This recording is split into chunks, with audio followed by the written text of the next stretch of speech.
जय गुरुदेव। स्वामी हमें न बिसारिए, चाहे लाख लोग मिल जाएं।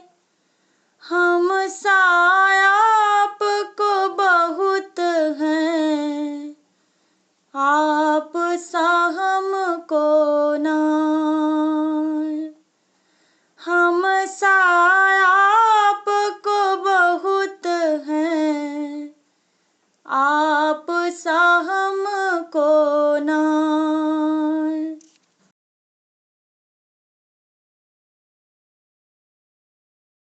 गुरुदेव हमारे आओ जी, गुरुदेव हमारे आओ जी, गुरुदेव हमारे आओ जी, गुरुदेव हमारे आओ जी।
जय गुरुदेव।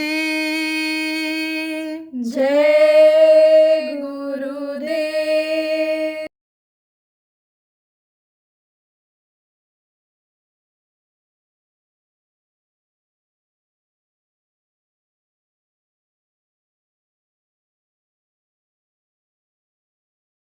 जैसा मैंने बताया खान पान, ऐसे वेशभूषा का भी असर होता है। वेशभूषा किसको कहते हैं? पहनावा। देखो, ये बच्चियां हैं या कोई औरत हो जो चड्डी बनियान पहनती है, देखोगे उसको तो उसको वो लक्ष्मी जैसी दिखेगी कि सती सीता जैसी दिखेगी? वो तो क्या दिखेगी हम कुछ नहीं कह सकते, लेकिन जो साधारण कपड़ा ही पहने हुए है और समझो कि सिर ढके हुए है या धोती पहने हुए है, तो मतलब ये है कि भारतीय वेशभूषा रही है, तो कितनी यानी समझो देखने में ठीक लगती है, लक्ष्मी जैसी लगती है। देखो, वैसे ही की तो पूजा होती है। ये जो कपड़ा पहनते हैं, कौन सा कपड़ा? पीला वस्त्र पहना, लाल वस्त्र पहना, आप ये समझो उसको जब धारण कर लेते हैं तो लोग इस चीज को समझते हैं ये धार्मिक है, ये महात्मा है या इस तरह का है, भाव लोगों के उनके प्रति अलग हो जाता है। तो वेशभूषा पर भी बहुत ही चीज निर्भर करता है। जैसा मैंने बताया, सांस का असर हो जाता है। अब मान लो कोई काला कपड़ा पहनता है और काले कपड़ा पहनने वाले का ही साथ हुआ किसी, तो कहेगा काला कपड़ा पर कोई असर नहीं होता है, भूत प्रेत भी नहीं असर करते हैं, नजर भी नहीं लगती है कालापन। अब इस समय काला का बड़ा प्रचलन है। आप ये समझो बहुत ज्यादा प्रचलन हो गया काले का, जिसको देखो वही काला पहन। अब काला क्या है, और पीला क्या है, और नीला क्या है, आप ये समझो लाल क्या है, ये सब इन देवताओं का वस्त्र है। शुरू में तो वस्त्र था ही नहीं, कपड़ा बनता ही नहीं था। शुरू में तो लोग समझो कि जब आए थे, जब जन्मे थे, तो आप समझो एक जैसे ही सब थे, तो उनको कोई मालूम ही नहीं था कि भाई कि वस्त्र भी कोई चीज होती है। फिर थोड़ी सी जब उनको साधना किया और अंतर में देवताओं को जब उन्होंने देखा कि देवता लोग ऐसे नंगे नहीं रहते हैं, देवता लोग कपड़ा पहने हुए हैं, तो कौन कैसा कपड़ा पहने हुए है, उस तरह से जो जिस लोक तक पहुंचे और जिस देवता का दर्शन किया वैसा पहनने के लिए सोचा, तो वैसा कपड़ा तो बनता नहीं था शुरू में। उस वक्त पर जैसा पत्ता होता था पौधे का, पौधा जैसा होता था, जैसे छाल होती थी, आप ये समझो उसको लोग लपेटने लगे। एक कपड़ा जब चला तो कपड़ा उसी तरह का जैसे जैसे उसमें लिखा हुआ था कि भाई गणेश जी लाल रंग का कपड़ा पहने हुए हैं, विष्णु जी पीला रंग का कपड़ा पहने हुए हैं, शनि यानी समझो शनि देवता काले रंग का चश्मा काले रंग का कपड़ा पहने हुए हैं। जिसने जो देखा था लिख दिया था, उसी आधार पर यह रंग वाले कपड़े बनते चले गए, यह रंग वाले बनते चले गए। अब आप कहोगे गुलाबी, गुलाबी इधर का ही नहीं, गुलाबी कपड़ा कहाँ का है? अभी नहीं बताऊंगा कहाँ का है, बता दूंगा कभी। यह कहाँ का है, बहुत ऊपर का है। आप ये समझो जिसको गुरु महाराज ने बनवाया था, आप ये समझो शुरू में पगड़ी बनवाई थी। प्रेमियों, बताऊं थोड़ा सा इतिहास पीछे का। गुरु महाराज भविष्यवाणियां करते थे, आगे आने वाले समय के बारे में बताते थे। तो महात्मा निडर होते हैं, उनको डर तो किसी बात का होता नहीं है। तो उस वक्त पर वो एक बेवा प्रधानमंत्री थी, तो उसके बारे में भी बता दिया। और जो समय बता के गए थे वही सब घटनाएं बाद में घटी। उन्होंने क्या कहा था कि प्रधानमंत्री के हाथ में ऐसी विप्लवकारी रेखा है कि जिससे लाखों लोगों की बेगुनाह बेमौत हो, बगैर मौत के मौत हो। गुनाहगार जो नहीं रहेंगे, गलती नहीं किएंगे रहेंगे, अपराधी नहीं रहेंगे, उनकी भी मौत हो जाएगी। अब यह कैसे होती है? कि जैसे किसी को जुनून सवार हो गया, अब गुस्से में आ गया, तो जो ही मिला उसी को मार काट दिया, या किसी के अंदर किसी ने भर दिया हुआ कि मुसलमानों को काट के खत्म करना है, सिखों को काट के खत्म करना है, तो जो भी मिला उसे काट कर खत्म कर दिया। कहा हिंदू को खत्म कर देना है, हिंदू को मार कर देखे, हिंदू है समझ में आया, उसे मार के खत्म कर दिया। और गलती तो किसी ने किया, लेकिन जुनून अगर सवार हो गया तो समझो कि ऐसा लोग कर डालते हैं। तो दो चार बातें उन्होंने और भी बताई, और भी बातें बताई। देखो, बहुत लाठड़ाक बोलते थे, सुख धर्म करम यदि लाना है, हिजड़ों का राज हटाना है। अब किसी को हिजड़ा कह दो अभी नाराज हो जाएगा, न नर में है न नारी में है। हम लोगों ने बताया कि वो समय वो तिवारी थे, मुख्यमंत्री उत्तर प्रदेश के, सब नाराज हो गए गुरु महाराज से। तो अब आप ये समझो कि प्रेमियों, व्यवस्था भी बिगड़ने लग गई। और जब उसको ये हो गया कि अब हमारे सामने कोई कुछ बोल नहीं सकता है, जैसे रावण को हो गया था कि सकल धर्म देखें विपरीता, कहीं न से कहीं रावण भय भीता, रावण के भय से कोई कुछ बोल नहीं सकता था। तब ये समझते थे कि रावण अन्याय कर रहा है, अत्याचार कर रहा है, लेकिन कोई बोल नहीं सकता था। तो एक कहावत है ना, गाँव में कहावत है कि लगती हो भाभी, लेकिन डर के मारे चाची चाची कहता हूं कि कहीं नाराज होकर के सजा न दे दो। इसी तरह से लोग उनको देवी मानने लग गए, चंटी मानने लग गए, कोई कुछ मानने लग गए। अब जब उसने ये समझ लिया कि हमारा कोई कुछ नहीं कर सकता है, सत्ता से हट नहीं सकते हैं, तो जितने भी उसके कुछ खिलाफ बोलने वाले थे सबको बंद कर दिया। कहाँ? जेल में। हम लोग भी गए थे गुरु महाराज के साथ, गुरु महाराज गए, हम लोग भी पीछे से गए थे। तो अब आप ये समझो प्रेमियों कि जेल में गुरु महाराज रहे, लौट करके जब गुरु महाराज आए तो गुरु महाराज ने मतलब यह है कि घोषणा तो वहीं कर दिया था, कहा था सत्ता परिवर्तन हो जाएगा, जिसको कोई उम्मीद नहीं थी। बहुत से लोगों को कहते थे सूरज, जैसे अंग्रेजों के समय में लोग कहते थे कि जहां से सूरज निकलता है और जहां डूबता है, आप पे समझो वहां तक अंग्रेजों का राज्य है, इनको कोई हटा नहीं सकता है, ये अजय हैं। लेकिन धरा का प्रमाण यही स्वामी, हरा सो झरा और बड़ा सो बताना, जो फलता है वो झड़ता है, और जो जलता है वो बुझता है, जो जन्म लेता और मरता है।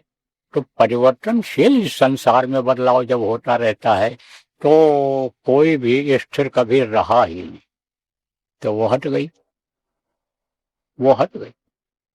गुरु महाराज भी बाहर आए, समझो कि इमरजेंसी खत्म हो गई जो लगी हुई थी। मुक्ति दिवस अपने लोग उसी का तो मनाते हैं, अभी आ रहा है त्योहार 23 जनवरी, 23 मार्च, 23 मार्च अभी आ रहा है, मुक्ति दिवस मनाते हैं। बराबर प्रेम में जो साल में एक बार आते हैं, वो समझो एक तरह से अपने त्योहार की तरह से ही है। गुरु पूर्णिमा है, आपका भंडारा है, आपका मुक्ति दिवस है, साल में जो एक बार होता है, ये अपनी तरह से, अपने हिसाब से एक त्योहार की तरह से ही है। तो जो जैसे मनाते हो वैसे आप मनाते रहना। हर महीने आने वाली पूर्णिमा है, हर महीने आने वाली गुरु महाराज की तिथि है, यानी समझो निर्धाम जाने की त्रयोदशी, तो यह सब अपने को तो मनाते ही रहना है। तो आप ये समझो बाहर निकले थे। फिर उसके बाद में गुरु महाराज ने अपना काम शुरू किया, विस्तार करने का, यज्ञ करना शुरू किया, लोगों को सुख शांति दिलाने का, देवताओं को खुश करने का। अहमदाबाद में किया, आपके अयोध्या में किया, सरयू तीरे, और काशी में किया यज्ञ गुरु महाराज ने। फिर उसके बाद में गुरु महाराज ने आप समझो कि गुलाबी पगड़ी बंधवाई थी, और कहा था कि गुलाबी पगड़ी को साधारण मत समझो, गुलाबी पगड़ी वालों की नजर जहां तक जाएगी वहां तक कोई मरेगा नहीं, जान बच जाएगी। बहुत से लोगों ने परीक्षा लेकर देखा, लेकिन कुछ दिन के बाद मौज हो गई और गुरु महाराज ने ऐसे समझो बंद करा दिया उसको। कहा इसको संभाल करके रख दो, ये आगे काम आएगी। अब आप समझो क्यों रखवाया क्या है। इस चीज को आपको आज समझने की जरूरत नहीं है, बाद में समझ में आपके आ जाएगा। और जो लोग गुलाबी पगड़ी बांधे हुए थे, कम ही लोग इसमें हो गए जो बांधे थे, लेकिन बांधे थे और संभाल के रखे हो गए। आप उसको संभाल के रख लें, आगे जरूरत पड़ेगी उसकी, आगे पड़े। लेकिन उसके बाद में फिर आप ये समझ लो कि बोरा टाट पहनाया गुरु महाराज ने, पगड़ी भी बांधा हम लोगों ने, और बोरा भी पहना था। बहुत से लोगों ने पहना। आप समझो 1 करोड़ लोगों ने पूरा पहन लिया था एक ही हुक्म पर। ये सब हाथ, ये मुलायम हाथ, ये सब छिल गया था बोरा का। आप समझो ऐसा मोड़ने पर, ये कोई फैंसी बोरा उस समय मिलता था, ये यही मिलता था जिसमें अनाज भरा जाता है। बहुत सारी बातें बताया गुरु महाराज ने बोरे के बारे में। फैशन के युग में हम लोगों को बहुत अन्य समस्याएं झेलनी पड़ी, उसके लिए बहुत बातें सुननी पड़ी, बड़ा दबाव बना उतारने के लिए, लेकिन उतारा नहीं गया था। अब आप ये समझो गुरु महाराज की उन बातों को याद करते हुए कि ए बच्चों, तुम अपनी बुराइयां हमको सौंप दो और मैं तुमको ताज और तख्त दिला दूंगा। तो गुरु महाराज पर लोगों को विश्वास हो गया। अब परिवर्तन की बात बराबर बोलते रहे, परिवर्तन होने वाला है, लेकिन महात्माओं की बातों में बात होती है, हर कोई उस बात को नहीं समझ सकता है। तो कुछ लोग तो यही समझे कि बहुत जल्दी अभी परिवर्तन हो जाएगा और हम गद्दी पर बैठ जाएंगे, एमएलए बन जाएंगे, एमपी बन जाएंगे, मंत्री प्रधानमंत्री बन जाएंगे, बस खाली बोरा पहन लो, बोरा पहन लो। तो बोरा पहन लिया हम लोगों ने। लेकिन वो जो महत्वाकांक्षा थी, इच्छा थी, किसकी थी? पद और प्रतिष्ठा थी, धन का जो लोभ था, उनके अंदर से गया नहीं। तो बोरा पहनते हुए भी गुरु महाराज के जाने के बाद में बहुत लोगों के अंदर भटकाव आ गया, भटक गए वो लोग। आप ये समझो गुरु के बताए रास्ते से अलग हो गए, गुरु के वचनों पर विश्वास नहीं किया, गुरु को आप ये समझो कि समझ नहीं सके कि कौन थे गुरु महाराज। लेकिन कुछ प्रेमी आप जो तारधारी हो, कार्यक्रमों में भी आते जाते हो, आप समझो कि जो जुड़ गए गुरु के वचनों से और आने जाने लगे और आप पहन रहे हो, यह तपस्या है आप, और यह फलदायी होगा। लेकिन इसको पहनने में दुनिया की इच्छा मत रखो, लाभ और मान की इच्छा मत रखो। आप ये समझो हम तपस्या कर रहे हैं। गुरु महाराज ने भी कहा था तपस्वी बना है ये। आप ये समझो बताया था उन्होंने कि राम ने भी पहना, कृष्ण ने भी पहना। उस समय पर जो लोग थे, पैगंबर वो लोग आए, उनके बारे में भी बताया, कहा इन सब लोगों ने पहना था इसको। प्रमाण भी मिलता है, देव बचन सुन पर मुस्काना, उठ रघुबीर सुधारो बाना, जटा जोड़ दृढ़ बांधे माथे, सोहे बिछड़ा थे, सब प्रमाण भी मिलता है इसका। तो उन लोगों ने धारण किया था इसको, ये ऐसी चीज है, पवित्र वस्त्र है। इसको एक चीज का ध्यान रखना है कि यह गंदा न होने पावे, मर्यादा में कोई फर्क न पड़ने पावे। बोरा टाट पहनने वाले इस चीज का आप ध्यान रखना। अभी आपको उतारने का आदेश नहीं है, हमको तो हो गया था जब नामदान देने को शुरू हुआ। नामदान देने का जब समय आया, गुरु महाराज की मौज ऐसी हुई कि अब ये उतार दे, और जैसा हुक्म हो वैसा देखो बन गया, पहन लिया उसी तरह का। तो आप अभी मत उतारना। अब उसके बाद में फिर समझो गुरु महाराज की मौज से ही यह गुलाबी कपड़ा पहनाया गया है। और गुलाबी कपड़ा देखो बहुत से लोग पहन भी रहे हैं, और गुलाबी कपड़ा पहनने का फायदा भी लोगों को मिल रहा है। लेकिन कुछ लोग तो इस तरह के भी हैं कि कहते हैं कि गुलाबी कपड़ा जो उतार लो, दबाव डाल करके उतरवाया, प्रमाण है इसका। तो आप जो धन और गद्दी सम्मान के चक्कर में हैं, वो क्या कर रहे हैं, क्या कर डालें, कुछ नहीं कहा जा सकता है। लेकिन आप लोग इस चक्कर में मत पड़ना कि किसी के दबाव में इसको उतार लो। ये प्रेमियों, आपका लगातार अगर पहनते रहोगे तो गुरु महाराज की दया का अनुभव आपको हो जाएगा। कभी आपके लिए कवच बन जाएगा। कवच जानते हो? लड़ाई में लोहे की फोर्स चलती थी, बख्तरबंद जिसको कहते हैं, उसी को कवच भी कहते हैं। तो उसको आप समझो पहन करके जब जाते थे तो तेज तलवार का असर नहीं होता था। आप समझो जिसको बुलेट प्रूफ जैकेट कहते हैं इंग्लिश में, कि जिस पर गोली भी न काम करे, ऐसा एक लोहा का कोट बनता है, जैकेट बनती है कि जिससे एकदम सीने में गोली न लगे, और लगे भी तो गोली असर न करे, अंदर न जाए।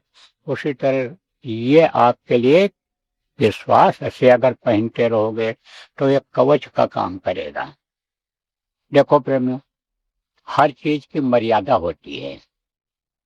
गुलाबी कपड़ा पहनो, जवानों को भी पहनने के लिए मना नहीं है, कि बच्चियां भी पहन सकती हैं, लेकिन इस चीज का थोड़ा सा ध्यान रहे कि आप कमर से ऊपर का पहनो, जो भी हो गुलाबी।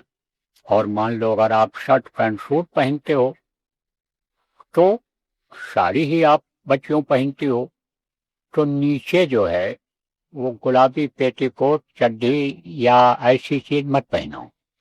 कमर से नीचे के हिस्से में अंदर जो है दूसरे रंग का कपड़ा रहे, चड्ढी है या जांघिया है या आपकी लंगोटी है या आपका बच्चियों पेटीकोट है, यानी समझो कि वो कुछ दूसरे रंग का रहे, और बाकी आप पहनो, कोई मना नहीं है।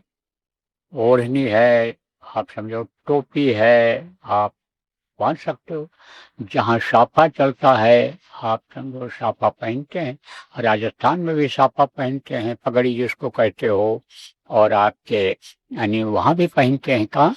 हरियाणा में, राजस्थान में, और आपके पंजाब में, हिमाचल में भी कुछ लोग पहनते हैं।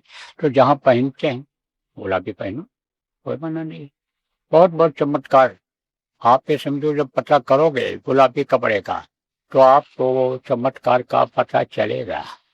तो गुलाबी कपड़ा उतारना मत, और जो पहनना चाहते हो आप पहनो, पहन करके देखो, आजमाइश करो, कुछ ना कुछ शरीर में अगर रहेगा। लेकिन एक चीज ये भी बता दें कि ना तो बोरा पहन कर ठगी करना, ना बेईमानी करना, ना आने समझो व्यवसाय की तरफ नजर जाना, आप ले जाना। और ऐसे ही आप जो इनमें जो लिप्त हो इन चीजों में, और आप समझो कि वो मत पहनो, ये तो बदनाम हो जाएगा, और उसका आपको फायदा के बजाय नुकसान हो। तब कहोगे हम गुलाबी पहनते भी थे। कर्मों को नहीं देखोगे कि हम कैसा कर्म कर रहे हैं, बस यही दोष दोगे कि गुलाबी कपड़ा पहने थे। देखो, जब ये चीज बताई गई कि भाई जय गुरु नाम प्रभु का है, परमात्मा का है, इसको मुसीबत के समय बोलोगे तो ये मददगार होगा। अब बोले नहीं, क्यों नहीं बोले? क्योंकि आदत नहीं बनी है बोलने की। और रोज अगर बोलता रहे आदमी, चलता फिरता रहे आदमी, और रोज नाम धुनी अगर बोले तो अंदर में बराबर वो आवाज आती रहेगी, मुंह से निकलता रहेगा। कोई भी अच्छा बुरा होगा तो जय गुरु मुंह से निकलेगा। अब मान लो कोई मार दिया, तड़प रहा है, आप समझो देखा कि देखो ये हमारा लड़का है, ये नामदानी है, अब इसको मारा लोगों ने, और जय गुरु आप यानी बचाए नहीं, गुरु महाराज बचाए नहीं। तो उस समय पूछो बोला था, उसी से पूछो कि जय गुरु बोले थे जब मारने के लिए आ रहा था, जब मुक्का लात हाथ से मार रहा था, एक बार भी जय गुरु बोला? तो कहेगा नहीं बोले, क्योंकि आदत नहीं है। तो जब आदत में जो चीज आ जाती है, आपसे समझो कि वो फायदा करती है, तो बात मानोगे तब तो फायदा होगा, और बात नहीं मानोगे तो क्या फायदा होगा? तो देखो प्रेमी, स्वास्थ्य बहुत अच्छा नहीं है, और सत्संग आपको बहुत सुनाया गया है। अब व्यवहारिकता बदलनी है, ये जीवन में सुख और शांति लाने का ये सब तरीका अपनाना है।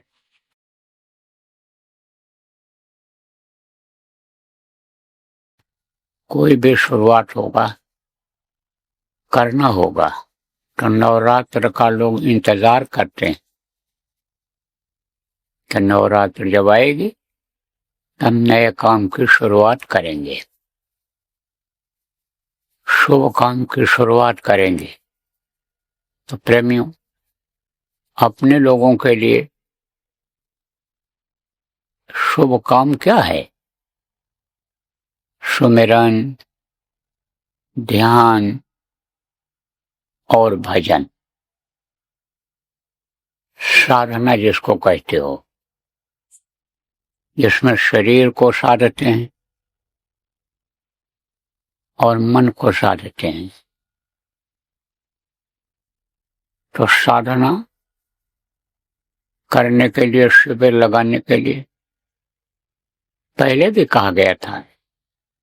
कुछ जगहों पर लोग शुरू कर दिए, चल रहा है, लेकिन जहां नहीं चल रहा है, कम से कम 9 दिन का तो आप लोगों को शिविर लगा ही देना चाहिए।